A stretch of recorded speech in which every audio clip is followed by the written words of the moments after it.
Hello student, easy way to learning जर्न and achieve में आपका स्वागत है। और स्टूडेंट, आज मैं पढ़ाने आई हूँ आपको मॉडल टेस्ट पेपर का जो मैं पद्यांश पर आधारित आपके क्वेश्चन आंसर्स को सॉल्व कर रही थी उसका नेक्स्ट पार्ट लेकर आई हूँ, यानी कि थर्ड पार्ट लेकर आई हूँ। मैंने फर्स्ट पार्ट और सेकंड पार्ट इन क्वेश्चंस का बना दिया है। जो क्वेश्चंस रह गए थे स्टूडेंट, हम आज उनको सॉल्व करेंगे। सो स्टूडेंट, चलिए क्लास को स्टार्ट कर लेते हैं। और क्लास को स्टार्ट करने से पहले आप मेरी वीडियो को ज़्यादा से ज़्यादा शेयर कर दीजिए ताकि और भी स्टूडेंट बेनिफिट ले सके हमारी इस क्लास का। तो आइए देख लेते हैं स्टूडेंट इस पद्यांश को। स्टूडेंट, ये जो पद्यांश है वो लिया गया है बापू के प्रति लेसन से, यानी कि सुमित्रा नंदन पंत जो है इनके रचयिता है। और ये लेसन मैं आपको पढ़ा चुकी हूँ। इसका लिंक भी मैंने आपको डिस्क्रिप्शन में प्रोवाइड करवा दिया है, तो आप वहाँ से वीडियो को देख सकते हैं। तो मैं इस पद्यांश का सिर्फ क्वेश्चंस को ही सॉल्व करूंगी। तो आइए पद्यांश को पहले पढ़ लेते हैं और उसके बाद मैं थोड़ी सी इसकी व्याख्या बता दूंगी ताकि आप लोगों को समझ में आ जाए ये इसमें क्या कहा गया है। सुख भोग खोजने आते सब, आए तुम करने सत्य की खोज। जग की मिट्टी के पुतले जन, तुम आत्मा के मन के मनोज। जड़ता हिंसा स्पर्धा में भर, चेतना अहिंसा नम्र ओज। पशुता का पंकज बना दिया तुमने, मानवता का सरोज। सो स्टूडेंट, इसमें सुमित्रा नंदन पंत जी ने महात्मा गांधी जी के जो ओजस्वी वर्णन किया है, यानी कि महात्मा गांधी के सत्य अहिंसा के मार्ग पर चलने वाले हर उनके जो ओजस्वी गुण थे उन गुणों का वर्णन इस पद्यांश में किया है। तो आइए इस पर आधारित जो क्वेश्चंस हैं हम उनको सॉल्व कर लेते हैं स्टूडेंट। तो पहला क्वेश्चन है स्टूडेंट, प्रस्तुत पद्यांश के पाठ और कवि का नाम। तो मैंने अभी आपको जस्ट बताया है कि पाठ का नाम है बापू के प्रति और कवि का नाम है सुमित्रा नंदन पंत। फिर है रेखांकित अंश की व्याख्या कीजिए। तो यहाँ पर रेखांकित अंश ये है, पशुता का पंकज बना दिया तुमने, मानवता का सरोज।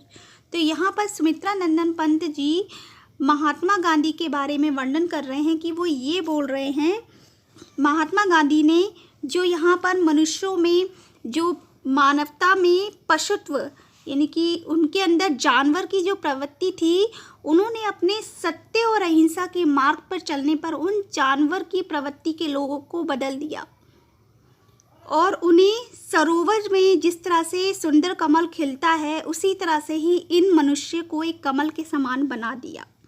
तो यहाँ पर सुमित्रा नंदन पंत जी ने महात्मा गांधी के सत्य और अहिंसा के मार्ग पर चलने वाले जो गुण थे उन गुणों का वर्णन किया है। आइए स्टूडेंट, हम नेक्स्ट क्वेश्चन को देख लेते हैं। सब लोग संसार में क्या खोजने आते हैं।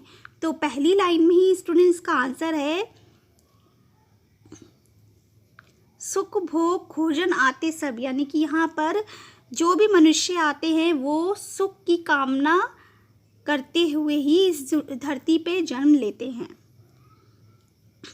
फिर उसके बाद नेक्स्ट क्वेश्चन है, गांधी जी आप इस जगत में क्या खोजने आए थे। तो गांधी जी इस जगत में सत्य और अहिंसा के रहस्य को खोजने आए थे और उन्हीं को ही अपना उन्होंने हथियार बनाया और इस जग में हर इंसान की प्रवृत्ति को, जो पशुओं की प्रवृत्ति थी, उसको बदल दिया उन्हीं हथियारों से। फिर इसके बाद नेक्स्ट क्वेश्चन है, जग जनों और गांधी जी में क्या अंतर था। तो जग जन यहाँ पर मनुष्य है और गांधी जी भी एक मनुष्य हैं, लेकिन गांधी जी जो थे वो सत्य और अहिंसा के मार्ग पे चलने वाले थे, लेकिन जो मनुष्य था वो सुख की कामना करते हुए हर किसी को दुख देता रहता था, हर किसी को तकलीफ देते रहते थे। तो यहाँ पर मनुष्य जो था वो मिट्टी के पुतले के समान कार्य कर रहा था कि वो एक दिन जन्म लेता है, अपने सारे काम करता है, कर्म करता है, उसमें अच्छे और बुरे कर्मों को शामिल कर लेता है। लेकिन गांधी जी जो थे वो भी मिट्टी के पुतले के समान थे, लेकिन उनमें एक विशेष गुण था, वो था सत्य और अहिंसा के मार्ग पर चलने पर, जिससे उन्होंने इनको अपना हथियार बनाया और 15 अगस्त और 1947 की जो स्वतंत्रता संग्राम में उसमें महत्वपूर्ण योगदान दिया। तो यहाँ पर जग जनों और गांधी जी में ये अंतर है कि जो जग जन यानी मनुष्य जो होते हैं वो सुख की कामना के लिए जीते हैं, लेकिन जो गांधी जी थे वो सत्य और अहिंसा के लिए त्याग करने वाले थे, कि वो त्याग के मार्ग पर चलते हैं। अपनी खुशियों का बलिदान देते हुए उन्होंने पूरे देश की आज़ादी के लिए काम किया था। सो स्टूडेंट, हमने इस पर आधारित जो क्वेश्चन थे उनको सॉल्व कर लिया है। अब हम देख लेते हैं नेक्स्ट पद्यांश को। सो स्टूडेंट, ये है नेक्स्ट पद्यांश जो कि लिया गया है गीत लेसन से, और महादेवी वर्मा जो है इनकी रचयिता है इस लेसन की। और ये पद्यांश में महादेवी वर्मा ने अपने दुख का वर्णन किया है कि, और वो अपने दुख यानी कि जीवन की तुलना जो है वो बादलों से कर रही हैं। जिस प्रकार बादलों में बदली छाई रहती है, उसी तरह से उनके जीवन में दुख की बदली छाई रहती है। और जिस प्रकार बादलों से वर्षा होती है, उसी तरह से ही उनके जो नैनों से अपने प्रियतम से बिछड़ने पर नीर यानी कि आंसू गिरते रहते हैं। तो यहाँ पर पढ़ लेते हैं हम स्टूडेंट पद्यांश को। और ये पद्यांश भी मैं आपको पढ़ा चुकी हूँ, और इसका लिंक मैंने आपको डिस्क्रिप्शन में प्रोवाइड करवा दिया है, तो आप वहाँ से इसकी व्याख्या को देख लेना स्टूडेंट। तो मैं इसके पहले इस पद्यांश को पढ़ लूँगी, और उसके बाद इसके क्वेश्चन को हम डायरेक्ट सॉल्व करते हैं। तो लिखा है, मैं नीर भरी दुख की बदली, स्पंदन में चिर निस्पंद बसा, क्रंदन में आहत विश्व हसा, नयनों में दीपक से जलते हैं, पलकों में निर्झड़ी मचली, मेरा पग पग संगीत भरा। उसके बाद है, श्वासों में स्वप्न पराग झला। स्टूडेंट, में यहाँ पर अगर रेखांकित अंश पूछे गए हैं तो मैं रेखांकित अंश की व्याख्या ज़रा सी कर देती हूँ आपको। तो रेखांकित अंश ये है स्टूडेंट, स्पंदन में चिर निस्पंद बसा, क्रंदन में आहत विश्व सा। क्रंदन मतलब होता है रुदन, और आहत विश्व यानी कि जो उनका जो दिल है जो कि अपनी प्रीतम से बिछड़ के आहत हो गया है, घायल हो गया है, तो उस घायल दिल को देखकर ये विश्व जो है हंसता रहता है। और स्पंदन का मतलब होता है कंपन, चिर मतलब होता है मन, और निस्पंद बसा यानी कि मौन, जैसे कि स्थायी। निस्पंद का मतलब होता है ठहरा हुआ या स्थायी रूप से। तो यहाँ पर वर्णन ये है कि जैसे बदली में कंपन का एहसास रहता है, जैसे जब बादल छाते हैं तो थोड़ा सा कंपन होने लगता है, उसी तरह से जो लेखिका है उनके प्रियतम से बिछड़ने पर विरह के कारण जो दुख का कंपन है स्थायी रूप से यानी कि हमेशा जो है ठहरा रहता है। और क्रंदन में आहत विश्वसा, और उनके जो रुदन में जो उनका दिल जो घायल हो गया है, उस घायल दिल और रुदन में ये सारा जो विश्व है, जो संसार है, वो हंसता रहता है, यानी कि उनके दुख में सारे संसार को हंसी आ रही है। तो ये है इन दोनों यानी कि रेखांकित अंश की व्याख्या। अगर क्वेश्चन में आपसे पूछा जाता है तो आप इसको समझ चुके हैं तो आप अच्छे से करके आ सकते हैं। तो आइए नए इनके क्वेश्चंस को देख लेते हैं स्टूडेंट। आगे लिखा हुआ है कि नभ के नवरंग बुनते दुकुल, छाया में मले बयार पली।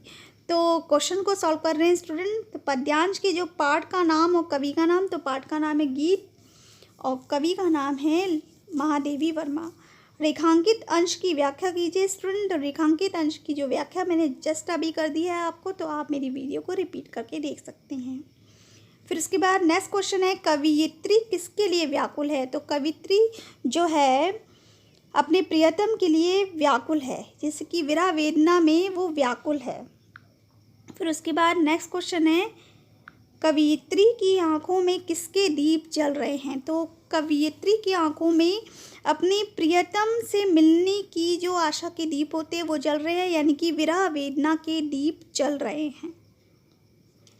नेक्स्ट है, छाया में मले बयार पली का आशय स्पष्ट कीजिए। तो यहाँ पर ये कहा गया है कि जो छाया, जैसे कि जो बदली के बरसने पर शीतल और मंद सुगंधित वायु चलने लगती है, वैसे ही प्रियतम की स्मृति यहाँ पर छाया लिखा हुआ है। और मले का मतलब होता है याद, और ब्यार का मतलब होता है पवन या सुगंधित पवन।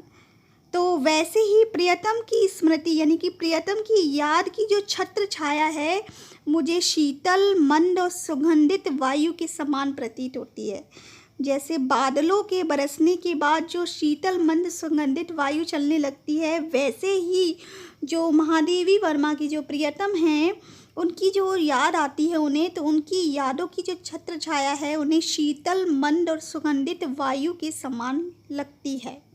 तो आई होप आप स्टूडेंट आपको इन अंशों की व्याख्या समझ में आ गई होगी। तो हम नेक्स्ट क्वेश्चन को देख लेते हैं स्टूडेंट।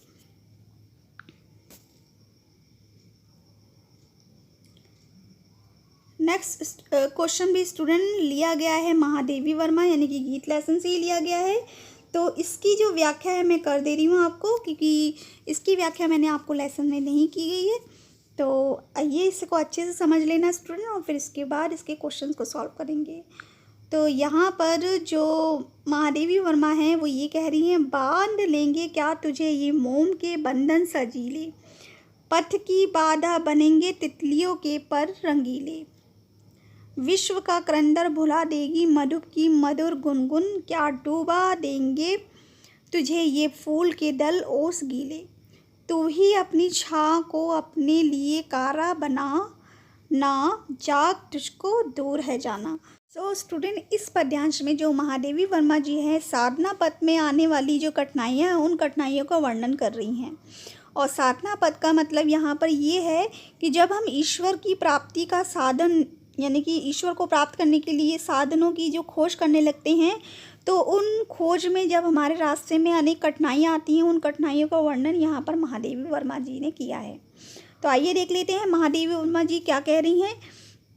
पहला ये था कि बांध लेंगे क्या तुझको ये मोम के बंधन सजीले, पथ की बाधा बनेंगे तितलियों के पर रंगीले। तो यहाँ पर कह रही हैं कि क्या मोम के समान जो पिघल जाता है, उसी तरह का जो तुम्हारा साधना पथ है वाले अस्थिर यानी कि परंतु सुंदर सांसारिक बंधन तुम्हें बांध कर साधना पथ पर बाधा उत्पन्न कर देंगे। तो वो ये बोल रहे हैं कि मोम के समान जो हमारे आसपास के बंधन होते हैं वो साधना पथ की ओर नहीं जाने देते हैं, और वो उसी प्रकार हमें रोक देते हैं जिस तरह मोम जो है जल्दी पिघल जाती है। तो वो मोम के जो बने हुए जो बंधन होते हैं हमारे आसपास, वो बंधन जो है हमें साधना पथ पर जाने नहीं देते हैं। तो पथ की बाधा बनेंगे तितलियों के पर रंगीले। तो क्या तितलियों के पंखों के समान जो ये रंगीन संसार है वो तुम्हारे मार्ग में बाधा बन जाएगा, वो ये पूछ रही हैं। फिर उसके बाद है, विश्व का क्रंदन भुला देगी मधु की मधुर गुनगुन, क्या सांसारिक जो रुदन का मतलब होता है जो रोना, क्रंदन की जो ध्वनि होती है, भौरों की मधुर गुजार को सुनने में क्या बाधा उत्पन्न होगी। तो यहाँ पर वो ये बोल रहे हैं कि विश्व का जो क्रंदन है वो भुला देगा। मधुप का मतलब होता है भौरा, तो भौरे की जो मधुर गुंजार होती है वो क्या बाधा उत्पन्न करेगी तुम्हारे साधना पथ में।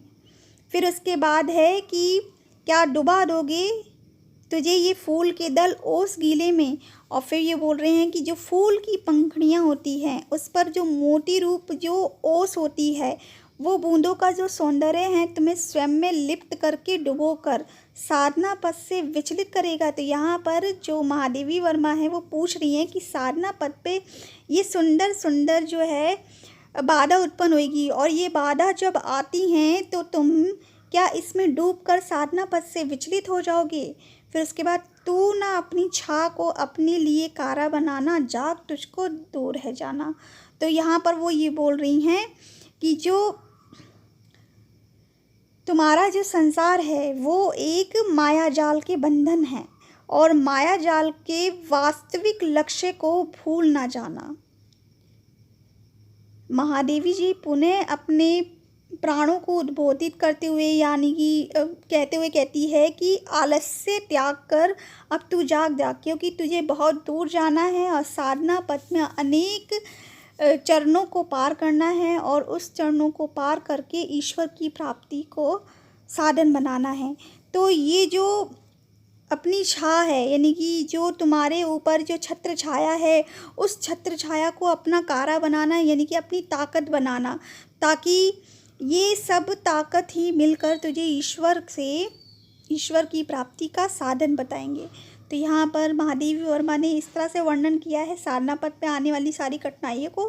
तो आइए स्टूडेंट, अब हम इसके क्वेश्चंस को देख लेते हैं कि क्वेश्चन में हमसे क्या पूछा जा रहा है। तो पहला क्वेश्चन स्टूडेंट आपको आता ही है, तो आप खुद सॉल्व कर सकते हैं।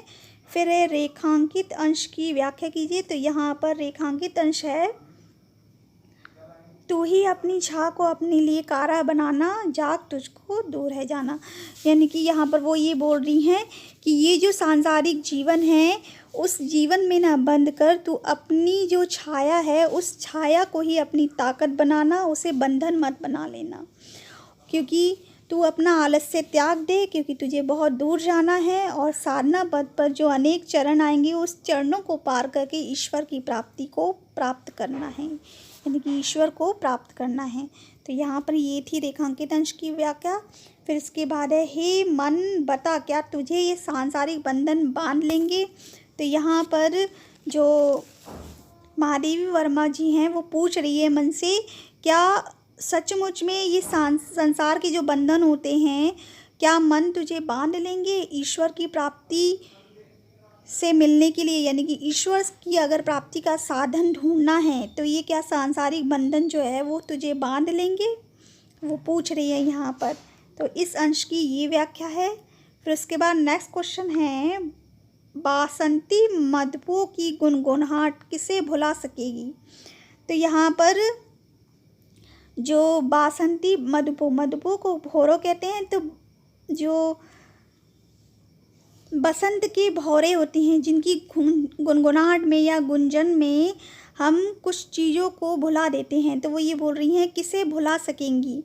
तो ये जो मधुर गुंजन है वो ईश्वर यानी कि साधना पथ पर चलने को या साधना मार्ग पर चलने को क्या तुझे भुला देंगी, साधना पथ को भुला सकेंगी कि नहीं, ये पूछा गया है। तो यहाँ पर किसी की जगह पर आपको लिखना है साधना पथ को क्या भुला देंगी।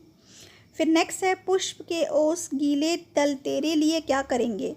तो पुष्प के जो ओस के जो बूंद होती है वो स्वयं लिप्त होकर, जैसे कि डूबो कर साधना पथ से विचलित कर देंगे। तो यहाँ पर जो फूलों की पंखुड़ियों पर पड़ी हुई मोमबत्तियाँ यानी कि मोती रूप बूंदें होती हैं, उस बूंदों का जो सुंदर दिखाई होता है, जिस तरह से हम उन बूंदों में खो जाते हैं, डूब जाते हैं। तो वो ये बोल रही हैं कि तेरे लिए वही साधना पथ का एक राह बनेंगी। तो तेरे लिए क्या करेंगी, वही एक पुष्प के ओस गीले दल जो है तेरे लिए साधना पथ पर चलने के लिए राह बनेंगे।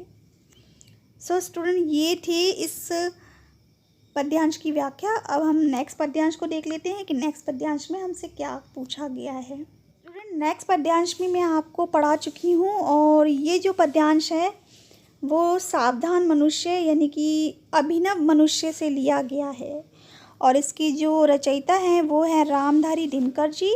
और ये जो इसका मैंने लिंक जो है डिस्क्रिप्शन में आपको प्रोवाइड करवा दिया है।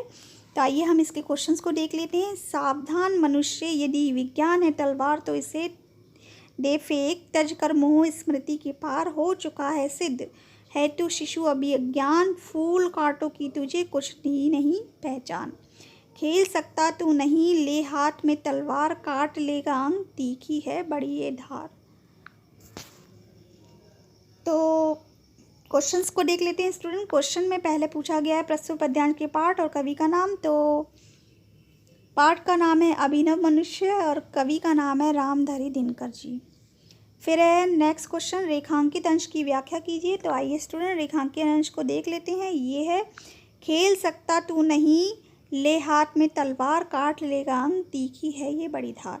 सो स्टूडेंट, ये जो दो लाइनें हैं मैंने आपको 2 बार मॉडल टेस्ट पेपर में बहुत अच्छे से समझा दी है। तो आप चाहें तो जब इसकी व्याख्या को देखेंगे तो आपको बहुत अच्छे से समझ में आ जाएगा। तो रेखांकित अंश को आपको खुद ही सॉल्व करना है। अगर आप लेसन्स को अच्छे से रिवीजन कर रहे हैं तो आपको ये रेखांकित अंश को एक्सप्लेन करने में कोई दिक्कत नहीं होगी। तो इस बार आपको ये दोनों जो रेखांकित अंश है उसको खुद ही एक्सप्लेन करना है। तो आइए हम नेक्स्ट क्वेश्चन को देख लेते हैं। मनुष्य विज्ञान की तलवार को कहाँ क्या तज कर, यहाँ पर तलकर नहीं तज कर फेंक दे। तो वो ये बोल रहे हैं रामधारी दिनकर जी कि मनुष्य को अपनी जो तलवार है यानी कि जो विज्ञान की तलवार है उसको फेंक देना चाहिए। कैसे? तज कर मोह स्मृति के पार, यानी कि तज कर मोह यानी कि उससे हमें मन नहीं लगाना चाहिए और स्मृति अपनी यादों से दूर बिल्कुल विज्ञान को भूल जाना चाहिए, क्योंकि विज्ञान एक तलवार के समान है। अगर आपने इसका सदुपयोग कर लिया तो से सब अच्छा है, लेकिन अगर इसका दुरुपयोग किया तो सब कुछ विनाशकारी हो जाएगा। फिर नेक्स्ट क्वेश्चन है, मानव के विषय में क्या सिद्ध हो चुका है? तो मानव के विषय में ये सिद्ध हो चुका है कि वो अभी भी शिशु अज्ञान की भांति ही व्यवहार करता है। जो आविष्कार करता है, अगर वो आविष्कार सही रूप से नहीं कर पाता है तो वो अपने लिए ही विनाशकारी जीवन को शुरू कर देता है। फिर नेक्स्ट है, मनुष्य को किसकी पहचान नहीं है? तो मनुष्य को फूल और कांटों की पहचान नहीं है। फूल और कांटों की कुछ भी नहीं है पहचान, कि विज्ञान जो है एक फूल के समान भी है और कांटे के समान भी है, लेकिन इन फूल और कांटों की जो विभिन्नता है उसको समझ पाना एक मनुष्य के लिए, जो कि अज्ञान है, उसके लिए समय से परे है। तो स्टूडेंट, मैंने इस पद्यांश को भी सॉल्व कर दिया है, जो कि आप लिंक में डिस्क्रिप्शन दे रखा है, उसमें आप देख लेना। और स्टूडेंट, हो सकता है ये जो पद्यांश है आ सकता है, क्योंकि रामधारी दिनकर का जो ये लेसन है ये इम्पॉर्टेंट है, तो आप ज़रूर देख के जाइएगा। सो स्टूडेंट, ये है नेक्स्ट पद्यांश, इसको हम सॉल्व करने जा रहे हैं। तो पहले तो ये समझ लेते हैं ये पद्यांश कहाँ से लिया गया है। तो ये लिया गया है हिरोशिमा लेसन से। और स्टूडेंट, हिरोशिमा लेसन मैंने आपको बहुत अच्छे से समझा दिया है, और इसके जो रचयिता हैं वो है सच्चिदानंद हीरानंद वात्स्यायन अज्ञे जी। तो पढ़ लेते हैं पद्यांश को पहले, कि एक दिन सहसा सूरज निकला, अरे क्षितिज पे नहीं नगर के चौक पर। फिर इसके बाद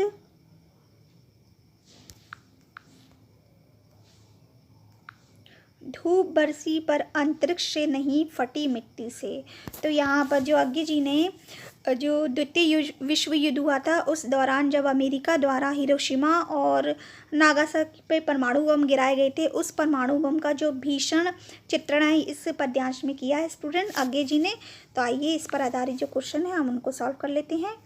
तो पहला क्वेश्चन पूछा गया है कि प्रस्तुत पद्यांश के पाठ और कवि का नाम। तो पाठ का नाम है हिरोशिमा और कवि का नाम है सच्चिदानंद हीरानंद वात्स्यायन अज्ञे जी। रेखांकित अंश की व्याख्या कीजिए। तो रेखांकित अंश है पर अंतरिक्ष से नहीं फटी मिट्टी से।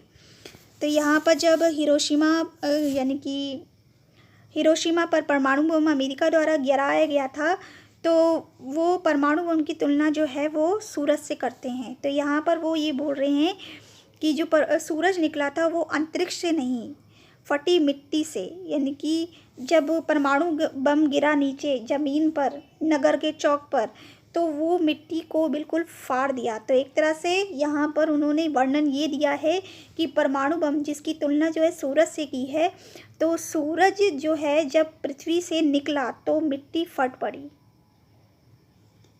तो ये थी इस रेखांकित अंश की व्याख्या। आइए स्टूडेंट हम नेक्स्ट क्वेश्चन देख लेते हैं। एक दिन अचानक क्या हुआ? तो एक दिन अचानक नगर के बीचों बीच परमाणु बम, जो कि तुलना की गई सूरज से, तो सूरज निकला। परमाणु बम के रूप में जो सूरज था वो निकला एक दिन। फिर नेक्स्ट क्वेश्चन है,